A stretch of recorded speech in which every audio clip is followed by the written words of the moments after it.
I'm coming home, I'm coming home. Tell the world I'm coming home.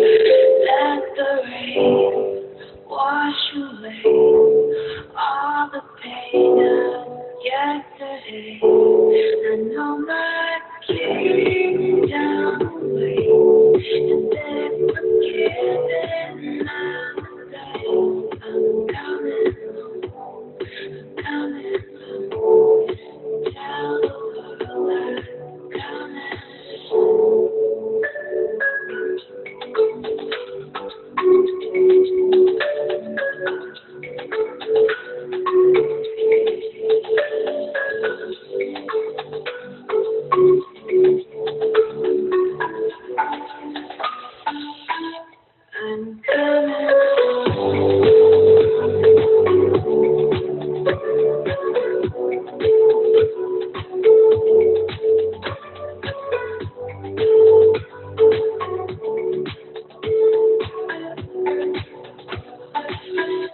I'm coming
Good morning, everyone. Good afternoon to others. Hi, welcome to Awakening Hearts Radio. My name is Tess Vergara of Open Heart Mind Coaching, and I am your host to Awakening Hearts Radio with Off the Cuff Radio.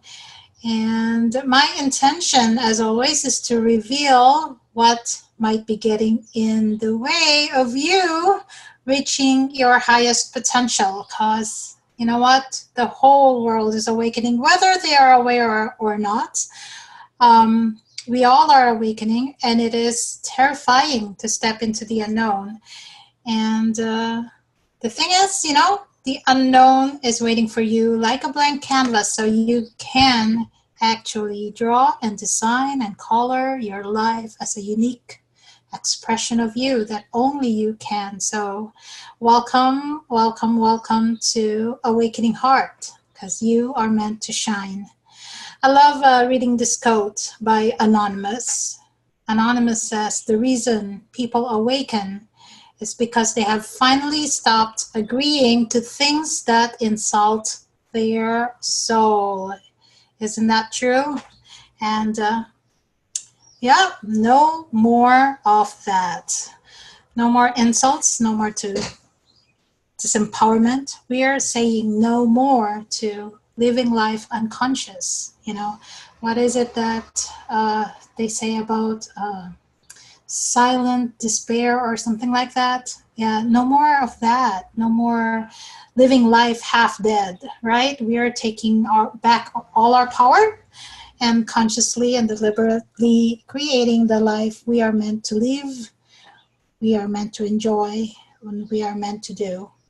So, this week's topic is perfectionism. And as always, the topic for the show is inspired, but what has transpired with my coaching with my clients. I received an email this morning. I'm just going to pull it up. And she said, without identifying her, we're going to keep her anonymous. And she said, this morning, for the first time in my life, I felt that I did not need to clean the kitchen right away after breakfast. I felt that I wanted to play with my children and chill, and so I did. The kitchen looks great even though it is messy, and I can clean it at any time later. Oh my God, can you feel the energy of excitement in her email? The energy of freedom from, discovering that she doesn't have to be a robot having, uh, women just, we are trained to have everything be perfect, but we're gonna talk about what's underneath perfectionism. Why are we buying into that need for perfectionism? What if everything is already perfect? So we're going to discern and break it down. So as long as we're operating from a need, we're not in control. Do you get that? As long as we're operating from a need to be something else rather than being present with what is real and true for you and in highest alignment with your highest expression at the moment, right? It's just crazy. It's everything is already perfect if we just learn how to be. So we're gonna talk about that. I wanna okay, so for me to talk about perfectionism, I want to give you background information of this particular client. She came to me in search of peace of mind, in search of, she's always been a seeker. That's how she identified herself. And she's always been seeking. She's been doing this inner work for like many years, for 10 years, and she want to develop. And there's sometimes that she can achieve that sense of peace and bliss, but it doesn't stay long. And it reminds me of my own experience of getting lost into meditation, getting blissed out, right? And then coming back down to earth and still wanting to strangle somebody. And I shared that with her, and we both laughed because, we can bliss ourselves out, but if it's not something that we can sustain, the effort to sustain it becomes exhausting. It's still not real. It's still not long lasting.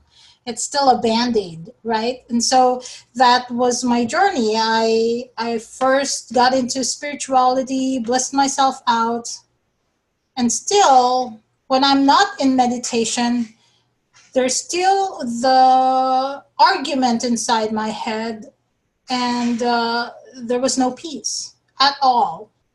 And so then I Googled, how can I master my mind? How can I master the thoughts in my head? And that's how I came into Tony Robbins. And oh my God, I was so obsessed. I was telling this client that I got so obsessed. I enrolled in awakening coaching training. I enrolled in unique self-awakening. I enrolled also in Tony Robbins strategic intervention coaching training. And all three, all at the same time, all in the same year, because I was in such, I wouldn't call it commitment. I was very committed, but it was more of an obsession to be, to no longer be in that powerlessness and hopelessness state. Like I didn't know who I was anymore. Everything that I knew, that I thought was me, wasn't true anymore. Like, who was this person that can be easily angered? And I had become so cynical. And before coaching, actually, I was just sharing this story with someone just this week. I said there was a point in time that I thought I didn't like people because as an accountant, people came to me, right? I was an accountant for 25 years. For those who are not familiar with my story, I was an accountant for 25 years. So um, people came to me usually with something that they need and something that I need to put out fires for. And then when they don't need something, usually that's it. They left me alone. So I thought I didn't like people, and that's part of the reason I wanted to also go to Hawaii and just be there and leave people out of my life, like still do the work that I'm doing now, but from far, far, far, far away. But no, that was not the destiny that was preordained for me.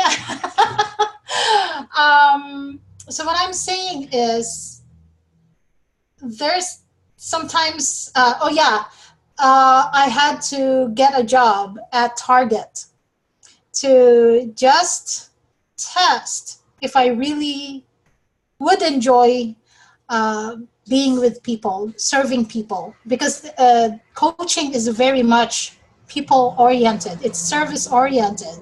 And if I don't like people, what are my chances of being successful or even being effective at it, right? So I would just be shooting myself in the foot. It turns out that people actually liked me and they were said, oh, your smile, it's like the sun, it's so bright.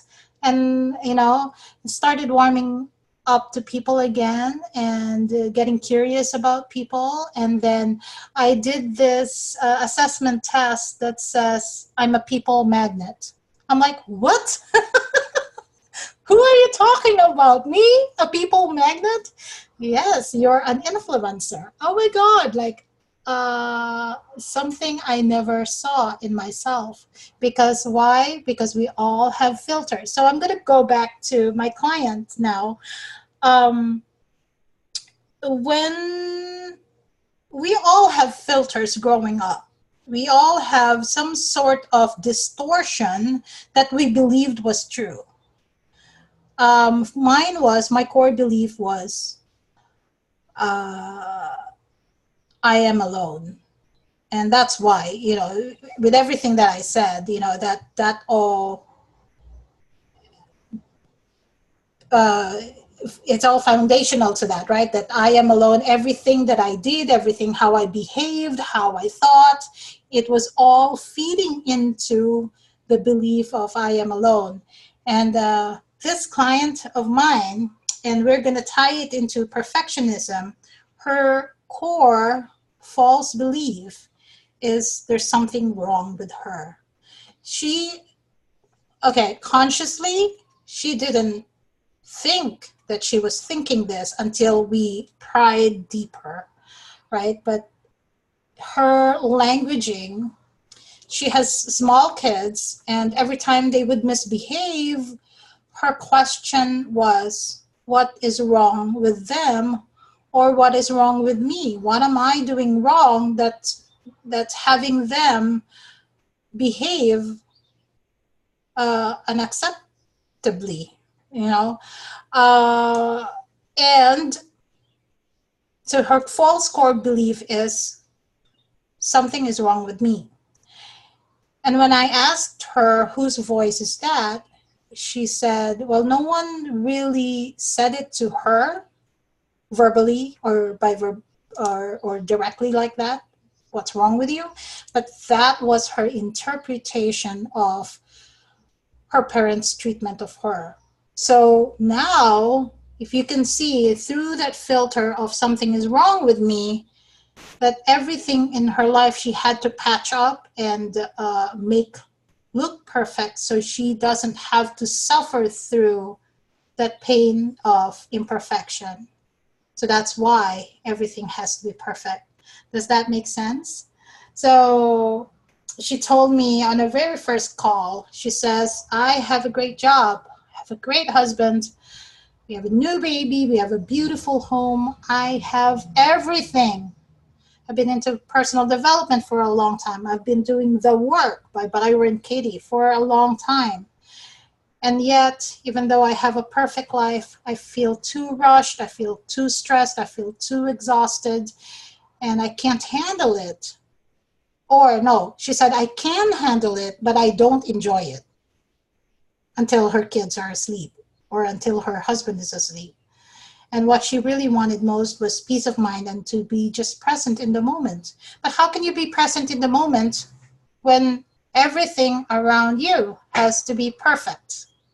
Can you feel that dissonance there? Like, how can that happen?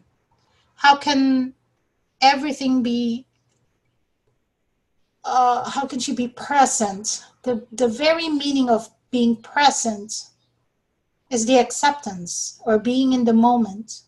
It's loving what is, right? That's a Byron Katie book too, Loving What Is. And so as long as we're striving for perfectionism, then we're pushing away or denying or resisting what is. We're resisting what is showing up in the present moment. Why? Because we are focused on what is wrong. We are focused on what's missing. We are focused on what's not enough rather than what is. And so she said, I want to be happy even when it's raining outside. I want to achieve my mission in life and help people to be happy and develop. But I need to do that. I need to do that for myself first, and that's why she hired me. And so at her last session with me, we did through a process, and I was about to end the call, and I asked her one last time, okay, do you have other questions? And she was like,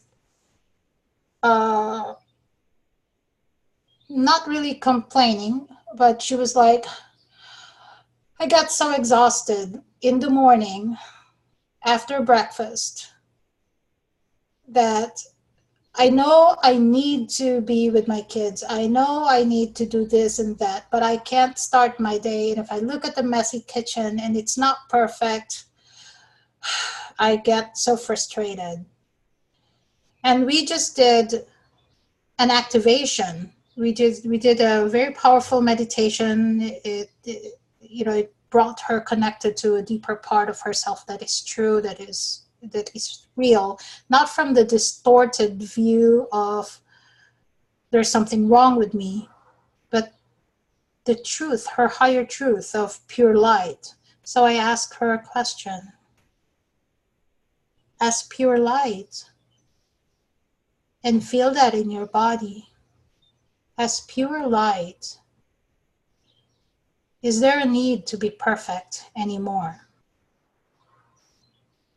And she burst out laughing. Because no, I don't need to have it all be perfect anymore. And what do you think happened there? There was a realization in her part that everything that she was doing was a mask, or was a tool that she was doing. Perfectionism was a tool for her to not feel the hurt any longer of not being accepted, not being good enough, not being worthy of love or attention or praise. That's perfectionism is, she's a type A. And I even asked her, as a type A, you're going to do it even if it kills you, right? And she says, yeah, even if I work harder or longer, I would get it done. But at what cost, right? So now, if you imagine yourself as pure light and feel feel your whole body, your whole presence, your whole beingness just radiating light. And feel that. Where is the need to be perfect? It dissolves. And then there's a realization that everything else is noise, that everything else is just a crutch. When you come into the truth that you already are pure light, there's no need to masquerade any longer. So she imagined herself in the middle of the kitchen, and she just started laughing.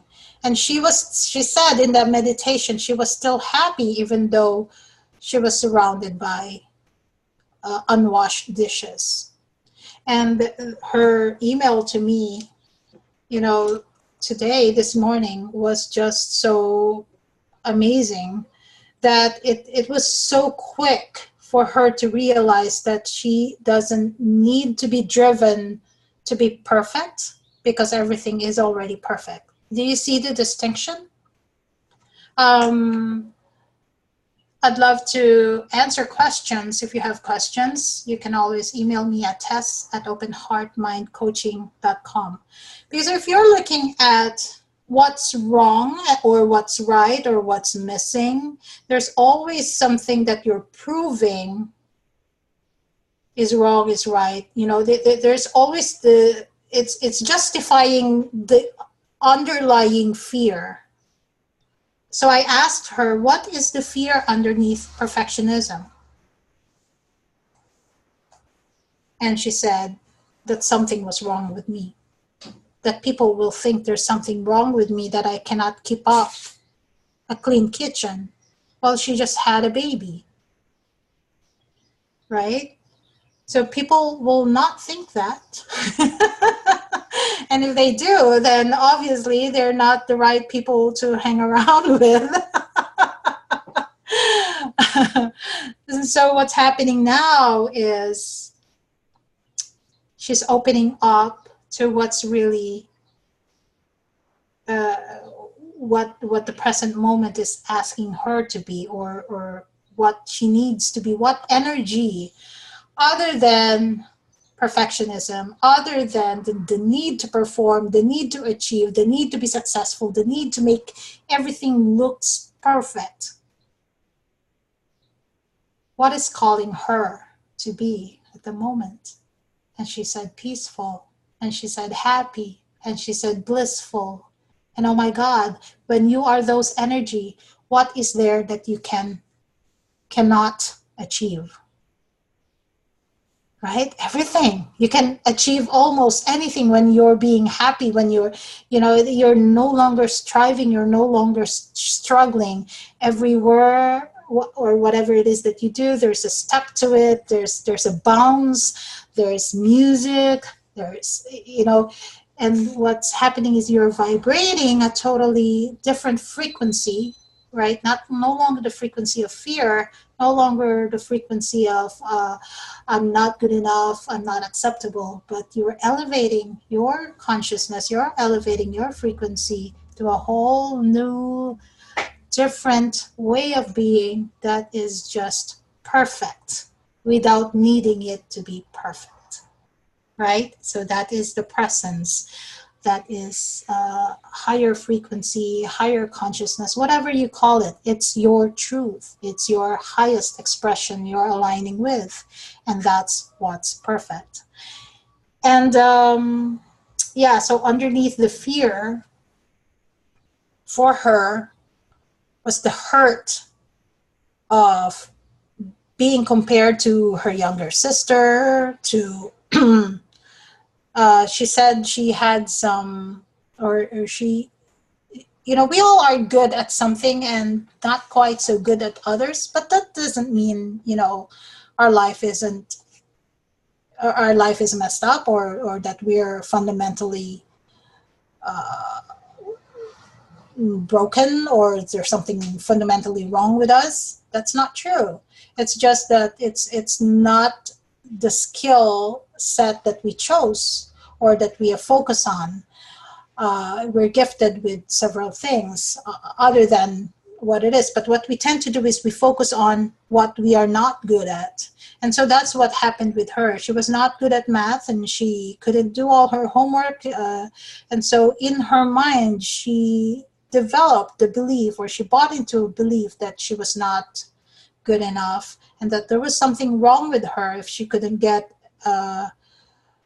good grades in math. So the good thing about it is she became so driven. She accomplished a whole lot of things in her life. She pushed through and broke through a lot of barriers. But if underneath that is the false core belief is still the one driving her, then there is a separation between her and her.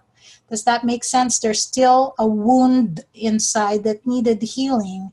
And that's why she came to me for coaching, because whatever she did, she couldn't fully be herself. She couldn't feel whole. Or, wholeness was what she was after. Wholeness means integrity, or being integrated, no longer fragmented or broken, because that's fundamentally what she felt inside, that there was something wrong with her. Okay, so every little thing that she did was to mask that pain of not being good enough or not measuring up, and that's why she became a type A student, type A professional. She's heavily accredited, okay, and everything in her life, like she said, she's already got it all, but she wasn't happy because of this belief. It was a core belief. It's very hidden, right? It's hidden. It's not something, we don't walk around every day and say, oh, there's something wrong with me. We don't, right? We're not even aware sometimes of what we are thinking. But through coaching, we go through that and we reveal parts of ourselves that are not congruent, parts of ourselves that believe the wrong things or believe in the distortion rather than the truth. And when I say truth, the higher truth, your soul truth. So that is where perfectionism, the need for perfectionism, is born. So how do you liberate yourself from the prison of perfectionism?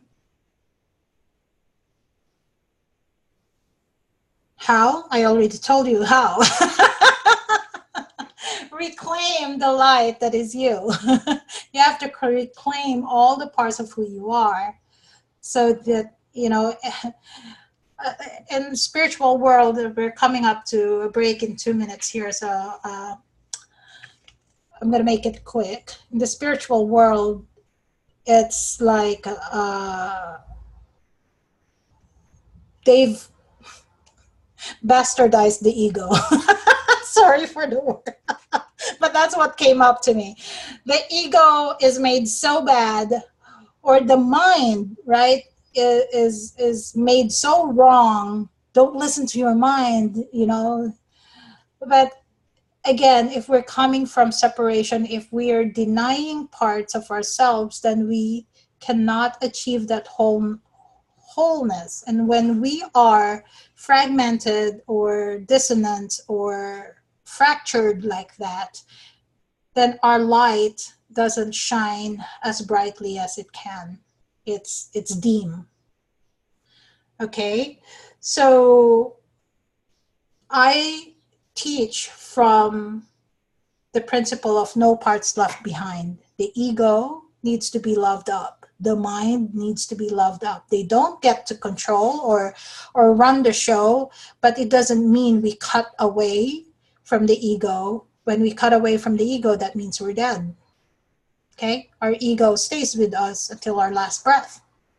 So making it wrong is not the solution.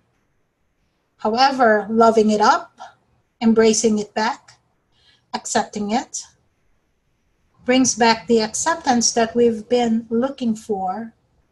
And then with that self-acceptance, with that love, unconditional love for who we really are, we bring back all parts of ourselves. We bring back our innocence. We reclaim all the power that we have and all the light that we are.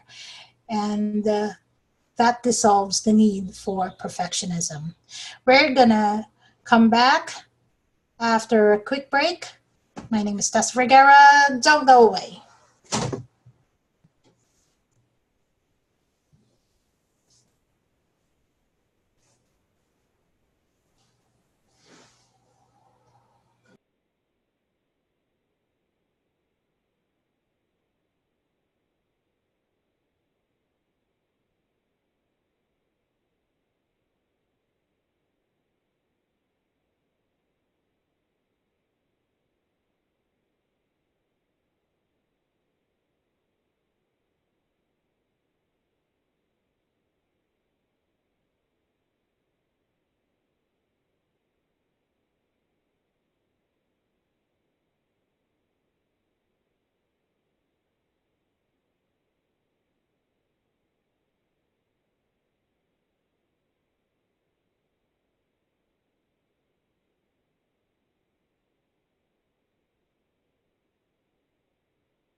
Okay, we are back. We are talking about perfectionism.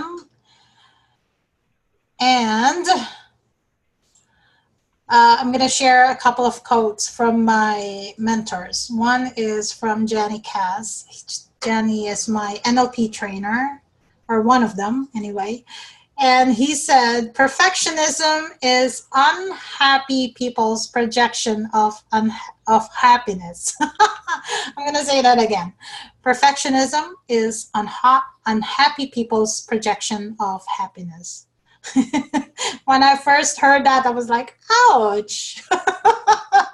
But it is so true. You know, from everything that I've said, that rings so true. Perfectionism is unhappy people's projection of happiness. And the second one is by Tony Robbins. Tony says, people always try to be perfect. That's why they don't start anything. Perfection is the lowest standard in the world, because if you're trying to be perfect, you know you can't be. So what you really have is a standard you can never achieve. You want to be outstanding, not perfect. Isn't that amazing? Yeah. So for me, though, what I would say to that is you don't want to be perfect. You want to be in alignment. A lot of my coaches too say that, or said that before. When I was not doing what I said I would do, they would say, Tess, I think you have perfectionism. I said, no, I don't think it's perfectionism, because I don't care. I don't really care much about what people think of me, or whether they approve of me or not. I mean, I came to a point in my life where that was no longer my focus. Of course I cared, right? I cared that, but my actions were no longer dictated whether uh, I was approved by society or not. That was already a whole different level of mentality for me. So when I was in coaching with people, they would think that perfectionism was what was ailing me, for lack of a better word. But in my journey, it's really out of alignment. When I'm out of alignment, I won't do it. I won't do anything that's not in alignment. It was painful to do something that I'm not aligned with. Makes sense? So yeah, that's what I would what did Tony says? That's what I would add to what Tony said, which I already lost the screen. That it's, what is outstanding? How do you know if you're being outstanding, right? So there's still that longing inside, there's still that drive for being outstanding, because of a fear that you're still not you. You know what I mean? You're still not being authentically you. Then there's, as long as there's that separation inside of you, there's no peace, there's no harmony, there's no integration, there's no wholeness, because you're out of alignment. You are in separation. Yes, there's a need for self-acceptance. Right. Yeah. So, and without that self-acceptance, thank you, Sprinkles.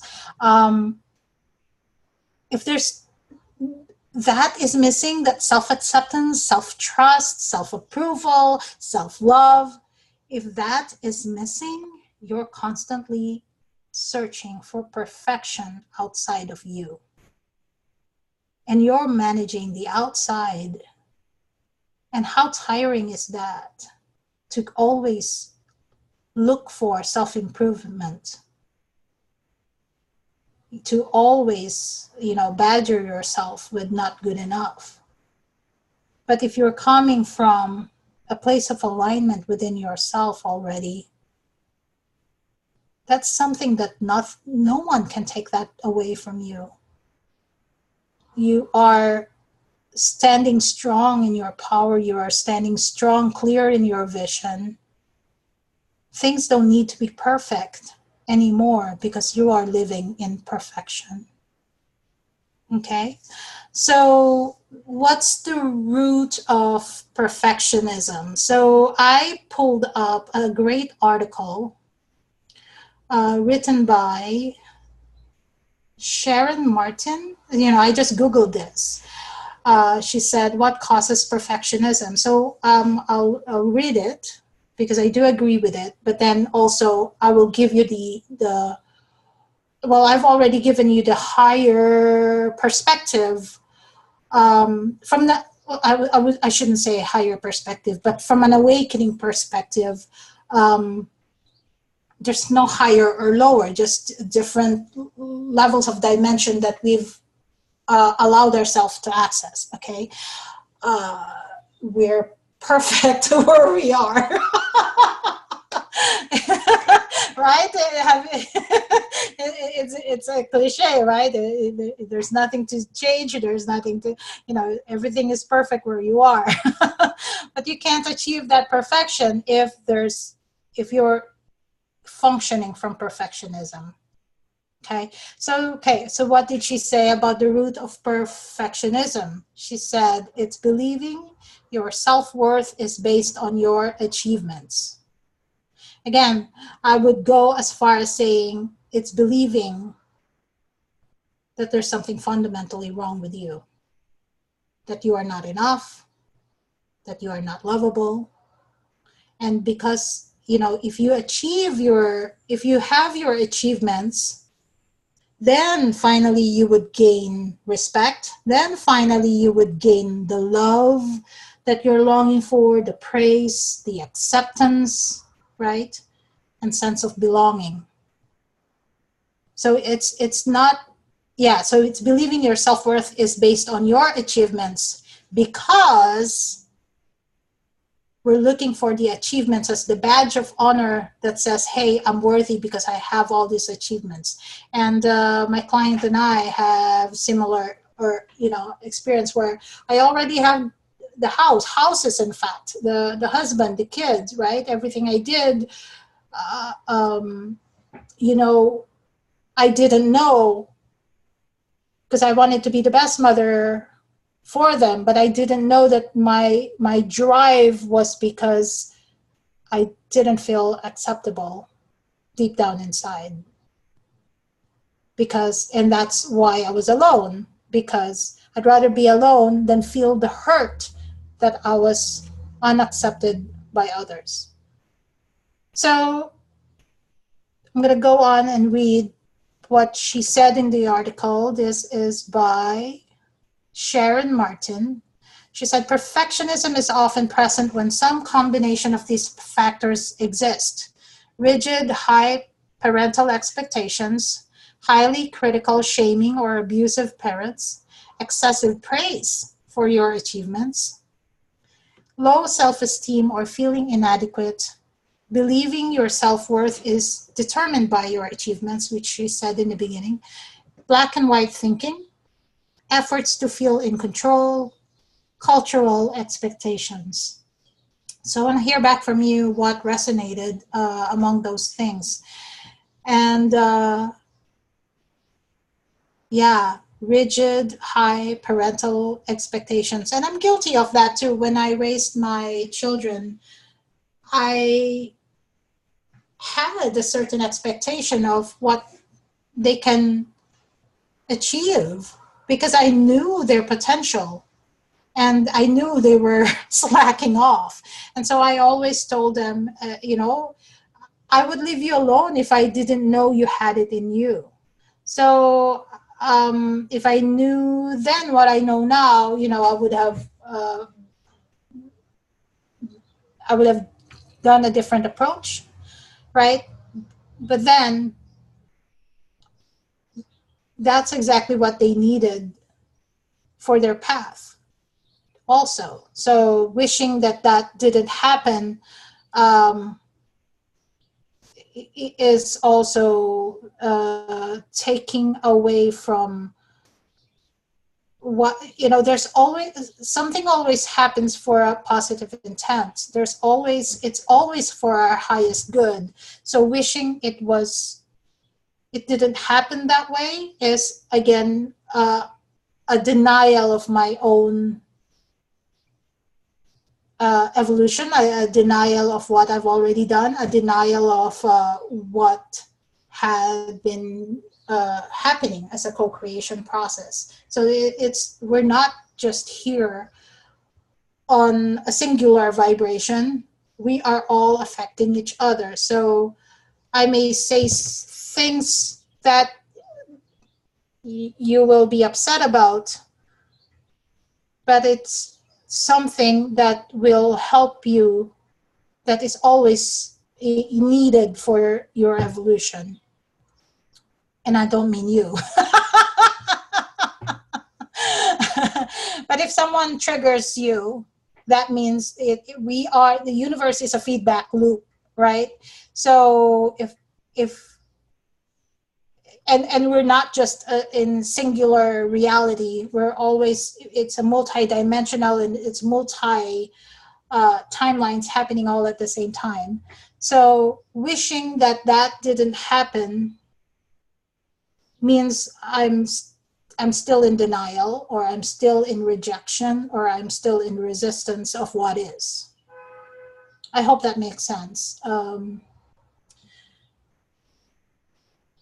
But we're talking about this to open up awareness, to raise our level of awareness, not to judge what already happened, but to understand where our behavior is coming from, and then make positive choices, or optimal choice even, to move forward in life. You know, we're all about awakening to our higher potential, to our true self, to what's true in our heart, to our soul. And I'm going to go ahead and read some more here. Perfectionism is encouraged in some families. Sometimes parents knowingly or unknowingly establish perfection as the standard. These parents require straight A's in school or flawless piano recitals. Mistakes are also harshly punished in these families. The punishment may be severe, even abusive. This can include name-calling, yelling, shaming, the silent treatment, the physical punishment. It is conveyed to the child in words or actions that mistakes will not be tolerated. So, what I told my client is, everything that she's done to this point, you know, her drive for excellence, that's not what we're correcting. She can keep that. She can choose to keep that if it serves her. What we worked on was the underlying need to be perfect. And then developing the other parts of herself that she did not give a chance to cultivate, because everything had to be perfect on a very superficial level. Does that make sense? So if she still wants to keep the kitchen in the order that she wanted it, do it. That's her style. That's her expression. There's nothing wrong with it. It's the need to make it perfect that is creating a separation, or creating imbalance in her, or pushing her out of alignment. Now, without that tension inside of her to have to always be perfect, now she can relax a little bit and enjoy, right? So all these things that I just read, you know, there may have been some name calling, yelling, or shaming, or silent treatment that happened. There was a gift in that it pushed you to become the person that you became. And there's absolutely nothing wrong with that. So for myself, I don't identify myself as perfectionism, but in the context of the name calling, yelling, and shaming and all that, right? I had that too growing up. It wasn't perfect, but it was perfect in a way that it led me to where I needed to be. It was my life path. It was all the lessons that I needed to learn. But then the needing to be strong and independent, and not needing anybody's help. So that those were my needs, right? I needing to be independent, needing to be free. Well, when I need to be free, that means deep down inside, I don't believe I'm free. So I had to learn, or I learned how to unshackle from that so I can really find myself truly free without being driven by the need. I just am. I am free. And you cannot take that away from me. I am free. There's no apologies, there's no reasoning, there's no proving.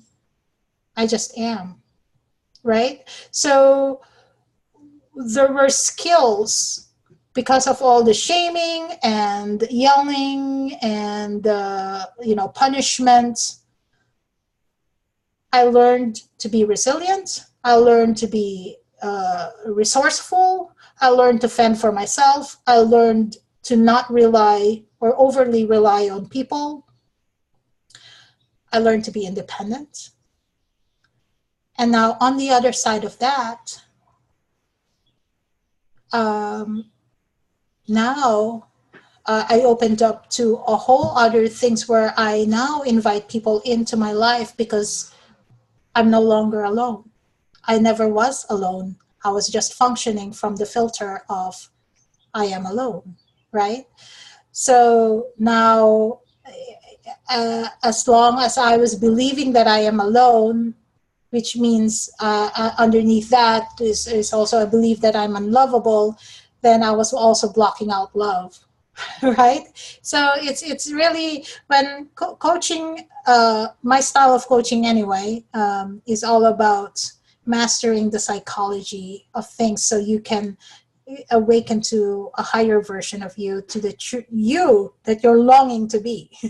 It's what your deepest longing is.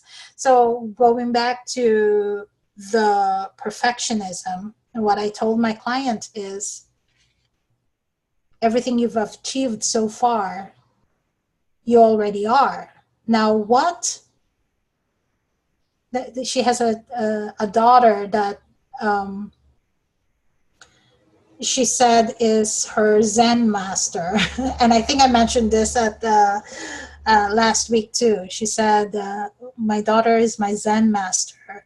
She's painfully showing me aspects of myself that I need work on. So I teach her how to reframe that a little bit in a way that is not disempowering to her. But also I asked her, so what is your daughter teaching you? So if you're no longer driven by the need to be perfect or to control your environment or, the appearance, whatever it is that you're trying to control, what is now possible for you without the need for perfectionism? And I had her search in her body and really tune in to what is true for her rather than the usual chatter in her head. And she came up with, when I'm no longer driven by perfectionism, now I'm open to possibilities. I'm open to fun and surprises. I'm open to living in the present moment. I'm no longer worried about the future. And I'm more appreciative of what is happening rather than what I should be doing. So, yeah, right? So that's what's possible when you're no longer driven by perfectionism, which, again, if perfectionism or perfection is your way of gaining acceptance, love, and praise from others, my invitation to you would be to give that acceptance, love, and praise to you. That would be the first step to come back into this perfection of you. And how when they say, oh, it's not perfect, by whose standard? If you're comparing yourself to another person, to the person next to you, well, you are as unique as your thumbprint. I told another client of mine, her fear was, if she really fully embraced her gifts, her spiritual gifts. She has psychic abilities that she blocked off. So if she fully embraced her gifts, she would feel that she would lose her friends and family because they will think she's odd. So then underneath that odd is the fear of unlovability again, right? So give it to you. Your acceptance first. You're not odd. You're unique. You're as unique as your thumbprint. You have a unique vibrational frequency that only you can emanate, that only you can deliver. You have something you're supposed to do that no one else can. So can you be, how can you allow perfectionism to imprison you any longer when who knows what that perfection is until you fully embrace all of who you are, until you fully express all of who you are, right? Until you give yourself permission to be you. Only then will you know how perfect you really are. But as long as you're resisting that, then you're living, then everything is a mask, everything is a distortion, everything is a separation from your highest and greatest expression of you. And who knows what that will be? No one knows. Because, like I said in the beginning, it's like a big blank canvas that only you can design, only you can deliver, only you can write. Whatever it is you're meant to create in the world, be that. That is the perfection. That constant, ever changing, ever growing evolution of who you are meant to be. It's not stagnant. It keeps on changing. You are love, and love is this evolutionary impulse. It's never stagnant. It continues to grow and evolve into infinity. That is perfection right there. That we can never know who we really are until we step into it, until we give ourselves permission to be it. And then who knows what we create? Who knows what happens when we fully step into the perfection that we already are? Thing is, we don't believe that. We don't believe that we already are perfect. And so we'd rather be tied to the norms and practices and rituals and whatever it is, expectations of society, rather than really get curious. What is it that I can do? What is it that I can deliver? We don't know that until we step into it. And that's what's perfect. Hopefully this radio show has given you some insights on what perfection is, the need for perfection and the distortion and all that. What is it that's blocking us from fully embracing the perfection that we already are? We are divinity in action. That's perfection. And once we embrace that, once we integrate that into who we really are, who needs acceptance, love, and praise? Those become bonuses, right? Because then now people are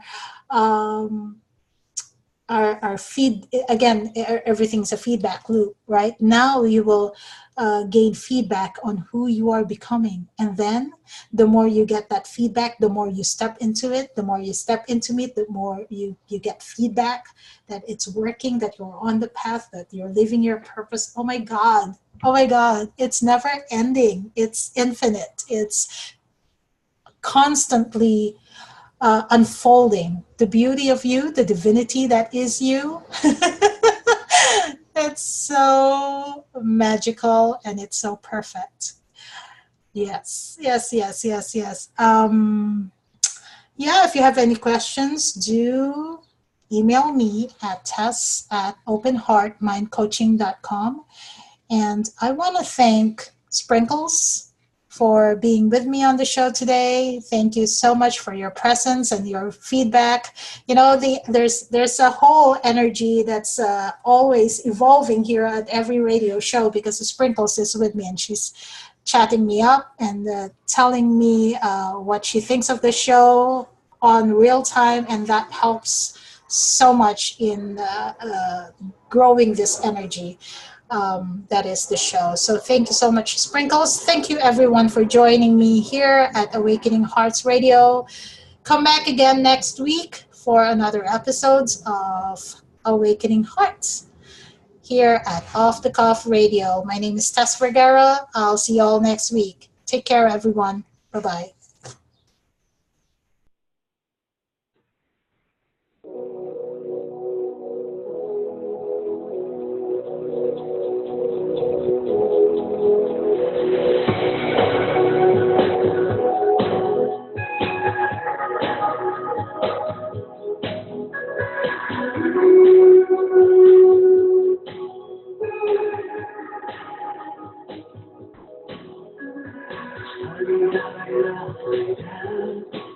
Broken dreams seldom get realized. You were a part of life that escaped and left the outside. You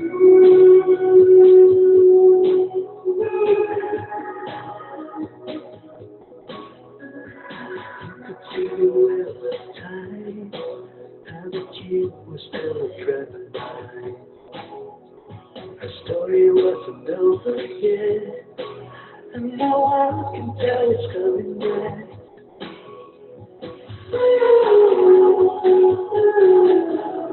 The journey is not ours to control.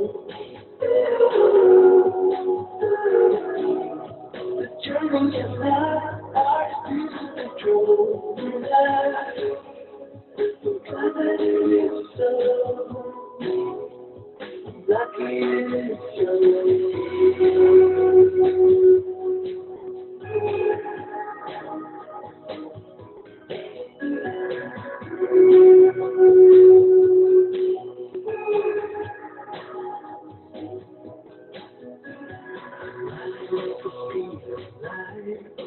Try to seize everything inside. A stranger's in myself when I simply seem to come around.